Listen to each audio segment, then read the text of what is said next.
If you know anything about America, you know there's three things we love: guns, beer, and stealing any and every piece of culture from across the globe that we can possibly get our hands on. Oh, and guns. Did I mention guns? If you're interested in geography and are on the internet maybe a little bit too much, you've probably seen this image detailing the Great Texas European Road Trip. Passing through 6 major European cities in just a measly 17-hour road trip, this is what I think of when I envision true American freedom. It's a monument to America's ability to be incredibly unique and definitely not blatant theft of a name because it sounds cool or something. But that got me thinking. How many of these towns are hiding in plain sight, right in front of our very eyes? So that's today's topic.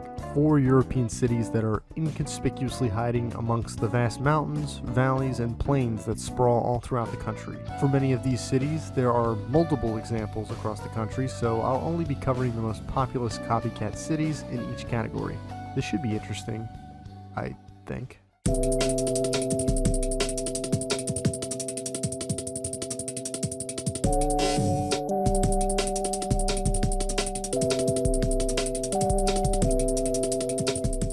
For our first city, we're going to take a trip to one of the most culturally and historically important cities in the world: Athens, Greece. Athens is among the top tier of cities when talking about historical relevance and fame in general. It is an ancient city that is currently the oldest capital city in all of Europe and is rumored to have been inhabited for at least 5,000 years. It was the start of the famous Greek Empire that reigned over vast swaths of Europe and northern Africa, spanning as far as the Portuguese coast on the Atlantic. It is one of the oldest civilizations in the world and gave rise to many philosophical and religious ideologies, including having the first known democratic society and the formation of Greek mythology. Although it has since lost most of its relevance as a world power in today's society, Athens is still a sizable city with over 600,000 people living within its city limits and over 3 million living in its metro area. It is the capital of Greece and also home to the famous Acropolis, which are ancient ruins for the ancient Greek civilization. Transitioning from one of the most talked about cities in the world, we shift focus to the heart of the South with one of the biggest examples of this scenario: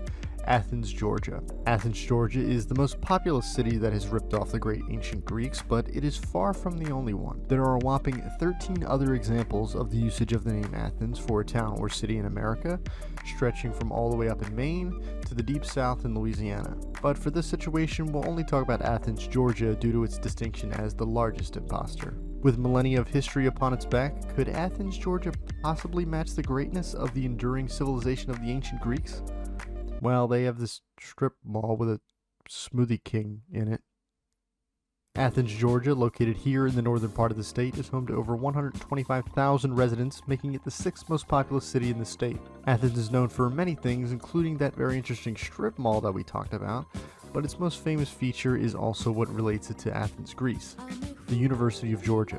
The beginnings of this city and the university are complicated, but not too far beyond what you'd probably imagined. Colonists had battles with the local Cherokee and Creek tribes, and by the late 1700s, a trading settlement by the name of Cedar Shoals was set up. In 1785, a charter for a land grant was approved by the Georgia General Assembly for the soon-to-be University of Georgia to be built upon, making it the first state-supported university. It wouldn't be until 1801 that the university would open for classes and that the surrounding area would become more established. A man who would later go on to become the governor of Georgia, John Millage, bought over 600 acres of land in the area and donated them to the university. In this process, he was able to name the area and chose Athens in order to honor the center of higher learning that had flourished in classical Greece all those years ago. Although UGA generally ranks highly in lists of the best public universities, they've arguably gained more fame from their prestigious sports programs. For this next one, I'm going to be calling upon my own heritage as we take a trip to the great country of Poland, home to the delectable green slop, piłoteczko, and that one song. Tylko jedno w głowie mam, koksu 5 gram, odlecieć sam w krainę zapomnienia. W głowie myśli mam, kiedy skończy się ten stan, gdy już nie będę sam, bo wiedzie biały węż. Specifically, we're going to Warsaw, Poland, the capital and most populous city in Poland, home to over 1.7 million in its city proper and 3.2 million in its metro area. Warsaw is also an ancient city, but not nearly as ancient as Athens, and is rich with history. The area where the city sits today has been inhabited for around 1400 years and passed ownership a lot throughout its early history. It was a small trading village up until the mid-1300s, when the village was moved to an area about 2 miles north that would be called Warzawa, the first usage of the name for the storied settlement.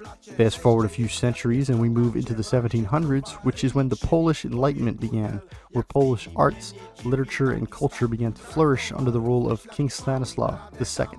The following century and a half would be rough going for the growing city, as it had been captured by the French in the early 1800s, then saw conflicts between the falling French Empire and the Russians in the 1830s, and being a participant in both World War I and II. After the great deal of damage World War II and the Holocaust did to the city, it rebounded but stayed communist due to it being in Russia's sphere of influence. As the Soviet Empire collapsed, so did communism in Warsaw in 1989, and that brings us to today. Warsaw's storied history is one that is common in big cities across Europe, but let's see what the history of its American counterpart, Warsaw, Indiana, brings to the table. Warsaw, Indiana leads a pack of 8 other cities located in the US by the same name, with a population of over 14,000 residents. It's located right here in the northern part of the state and is about 32 miles northwest of Fort Wayne. It's the county seat of... Alright, let's go. Here we go. Kosciuszko.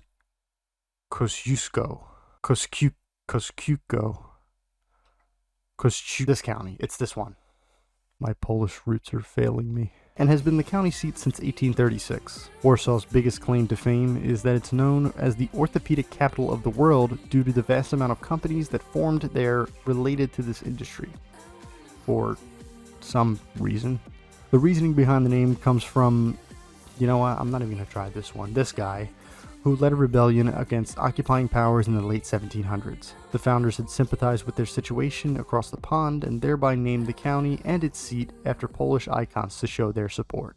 The Alps are considered to be one of Europe's centerpieces for beauty and nature, and that's where we're going for this next copycat city, Vienna, Austria. Located here at the northeastern foothills of the Alps, Vienna once again has a long and storied history, including being at the center of culture and conflicts for centuries. Vienna is the capital and most populous city in Austria, being home to around 2 million inhabitants in its city proper and around 2.9 million in its metro area. Although the area is believed to have been inhabited since BCE, the first mention of the name Vienna can be traced back to a recovered document from 1881. In the 1100s, a dynasty known as the Babenberg dynasty made the area around Vienna their new home and helped the area prosper for the next few centuries, establishing the city as a trading stopover point, and was instrumental in providing resources for people heading east fighting in the Crusades. In the 1300s, the infamous Habsburgs took over and ruled the area for 600 years, eventually forming the Austro-Hungarian Empire in the 1800s.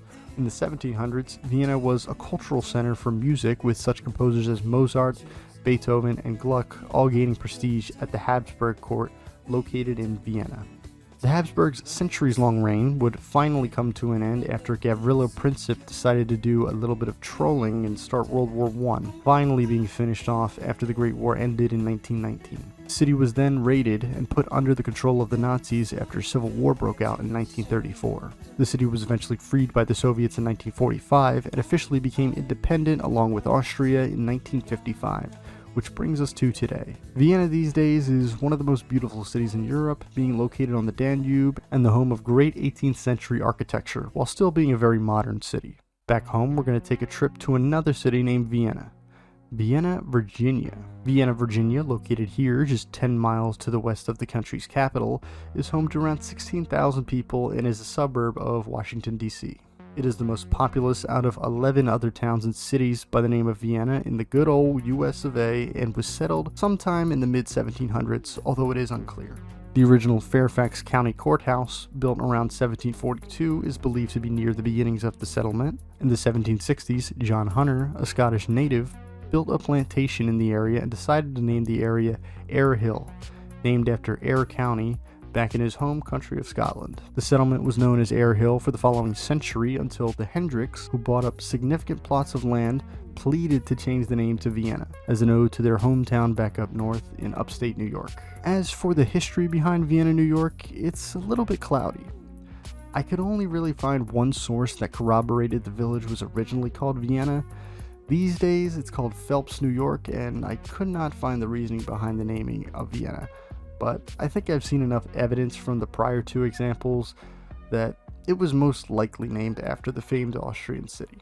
Let's shift focus to the southern foothills of the Alps, to the massive city of Milan in northern Italy. Milan, located here, is the centerpiece of northern Italy and is another one of Europe's most famous and storied cities. Milan is the second largest city in Italy, only behind Rome, with over 1.3 million people living in its city proper and over 3 million in its metro area. The city is believed to have been founded all the way back in 400 BC from Roman Gaul peoples that most likely came from France. In 196 BC, the Romans took over the territory, starting the millennia-long history as a Roman or Italian city, though the city has seen different ownership throughout its lifespan. Milan was strategically important throughout its history due to it being situated at the base of the towering Alps, making it easier to defend, and its relative proximity to the banks of the Po River, which helped facilitate trade from the Adriatic Sea. Fast forward a few centuries to the Middle Ages, and Milan was a wealthy and prosperous city that was the powerhouse of northern Italy until 1499, when it was conquered by the French under the rule of King Louis VII. It remained under French rule until 1529, when the Holy Roman Empire defeated the French, and following that, it remained under Spanish rule until the 1700s, when Spain relinquished control to the Austrians as a result of the Treaty of Utrecht. It would remain this way until Napoleon, who always seems to get his hands on everything, invaded Milan in 1797, and there was a power struggle between the Austrians and Napoleon for control of the northern part of Italy.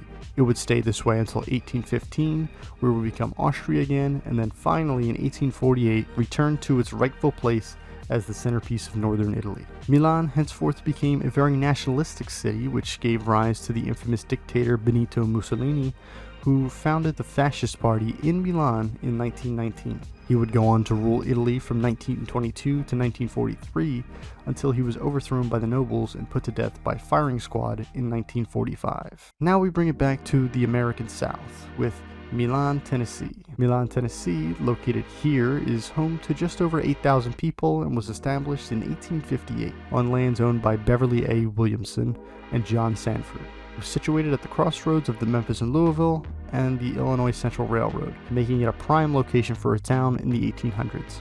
When searching for the origin of the name, I kept seeing this little addendum at the end of the name. I needed to find a pronunciation somewhere, but was having a little bit of trouble. Granted, this is a small Tennessee town in the middle of nowhere, so I wasn't really shocked. In the process, I eventually found this video. Milan, Tennessee. Milan, Tennessee. Which is wrong, but also slightly nightmarish, and I found this video. Milan, Tennessee. Milan, Tennessee. Which is correct, but I think he forgot to change the name on screen, but uploaded it anyway. But shout out to Just Saying. Saved me a lot of time. So as it turns out, the town is actually pronounced Milan, and its origin is not really related to Milan. The story goes that Beverly Williamson replied to a surveyor when asked about his land with the phrase, "It's my land." But the surveyor mistook him for saying, "It's my land." And the name just stuck after all these years. Or it could be just named after Milan. Who ever knows if these stories have any merit? So yeah, that about does it. I like to think I learned a good deal of European history when researching this video, and got to learn about a few more small American towns that don't often get the spotlight. You guys seem to like these videos, so as long as you keep enjoying them, I'll keep making them. As always, let me know if I got anything wrong in the comments. I usually do, so help keep me in check, why don't you? Anyways, I'm gonna head out, guys. Thanks for watching. Peace. It's a mix of this shit stirred up out in the background scene, looking like the dog got in the trash, fitting back away a nigga tryna pop in the bag, catch a microwave. forgot it's a splash when I cash out. Blackout, trapped out my dad house. Jim Carrey, the DVD, I pull a mask out. Lunchtime, grilling, get a pack, mad loud. Hit a play, run a route, I might pull a map out. I ain't jump off the porch, nigga, I flew. Who would have knew them 3 letters need 2? I got spine on my eyes, they catch up. And my mama be sick. Funeral flu, if you know, you know. And if you knew, you knew, you get to